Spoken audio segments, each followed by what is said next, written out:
Assalamualaikum warahmatullahi wabarakatuh.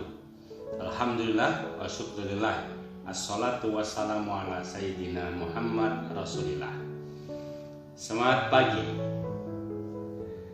Mari yang pertama selalu saya ingatkan untuk pandai bersyukur, untuk selalu ringan untuk bersyukur atas segala nikmat yang sudah Allah anugerahkan kepada kita.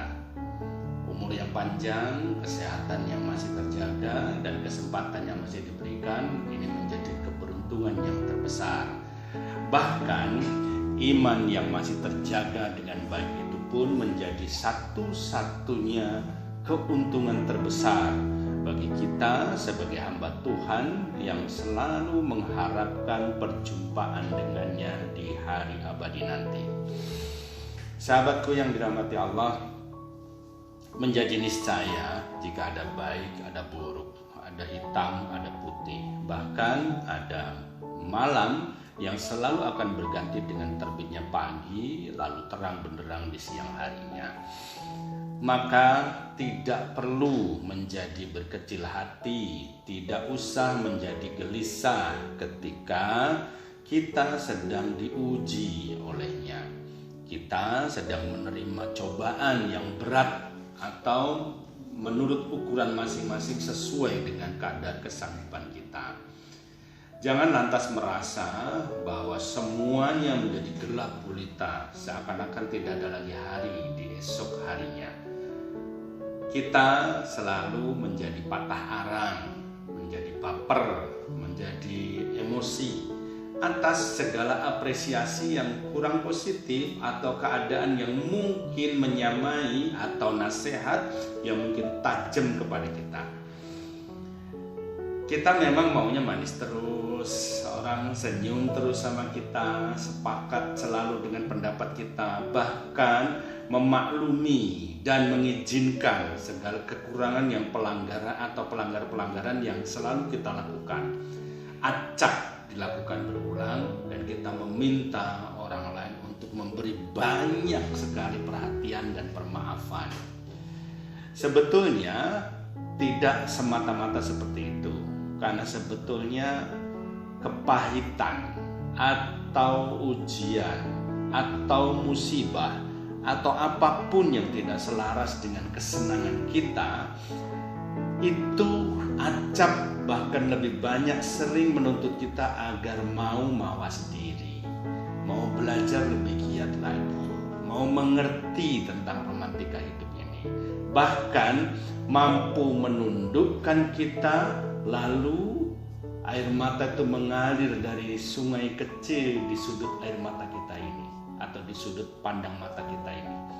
Lantas kita menghamba kepada Allah, lantas kita minta bantuan pada Allah, dekat-dekat kita kepadanya. Kan sebetulnya itulah hikmah di balik semua ujian. Allah meminta agar kita kembali tunduk dan menghapus jauh-jauh kesombongan diri, terlena oleh segala nikmat yang sudah diberikan selama ini, kemasyhuran, kekayaan, kepandaian, apapun yang melenakan kita, membuat kita bisa jadi akan kembali ke kompas semula, membuat kita kadang-kadang akan kembali menjadi pribadi yang baru, yang jauh lebih baik. Karena apa? Pandai mengambil hikmah dari segala musibah atau segala ujian yang kita terima. Jangan ditanggapi dengan sakit hati, jangan ditanggapi dengan ketidakridhoan diri, karena pastilah kita tidak mampu membuat semua orang senang pada kita, karena pastilah kita tidak bisa memuaskan semua orang, apalagi kita ingin menyamaratakan atau berbuat adil untuk semua orang. Jangankan kita ini siapa? Nabi saja masih banyak orang-orang yang tidak menyukainya, dan itu bukan menurunkan kualitas, tetapi justru diharapkan mampu memberi kita jeda waktu untuk kembali muhasabah, introspeksi, mempersiapkan segalanya dengan baik, lalu berhati-hati di hari kemudian.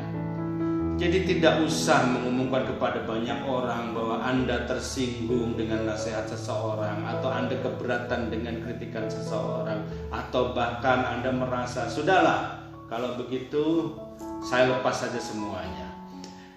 Menjadi banyak yang kita lihat di media sosial atau apapun, banyak sekali orang-orang yang ketika dikritik itu lantas menjadi masgul, hatinya menjadi kesal, dan raut mukanya menjadi tidak nyaman. Pimpinan yang dikritisi lantas tiba-tiba menyatakan pada semua orang, kalau begitu saya mundur saja. Lihat kejadian di media massa, selalu begitu. Kalau ada pejabat yang ditengarai melakukan pelanggaran atau keculasannya ketahuan, lalu dia bilang bagaimana? Kalau begitu saya mundur saja. Enak saja jadi orang. Jangan mundur, pertanggungjawabkan itu, selesaikan sekarang, daripada kita punya urusan yang panjang di akhirat nanti. Akui saja kekurangan kita, akui saja kesalahan kita, lalu perbaiki bersama-sama. Kalau Anda pernah mencuri, kembalikan barang curian itu. Kalau Anda pernah merenggut kemerdekaan seseorang, mari kembali bertabayun, mari kita berbicara, mari cairkan suasana. Tetaplah bersama-sama. Jadi tidak semua kepahitan itu lantas ditelan mentah-mentah sebagai sesuatu yang memuakkan. Tapi bisa jadi kepahitan itu menjadi pelajaran yang berharga dan hikmah yang besar bagi kita. Bukankah Tuhan telah pernah berfirman, bisa jadi kamu tidak suka terhadap sesuatu padahal Allah menyukainya. Atau kebalikannya, bisa jadi kamu sangat menyukai sesuatu, menikmati kemaksiatan itu, mencuri dan terus merampas sepanjang waktu, padahal Allah tidak suka sama sekali. Laksana kopi di pagi hari, pahitnya menginspirasi dan memberi energi. Jadilah yang terbaik. Do the best, got the rest.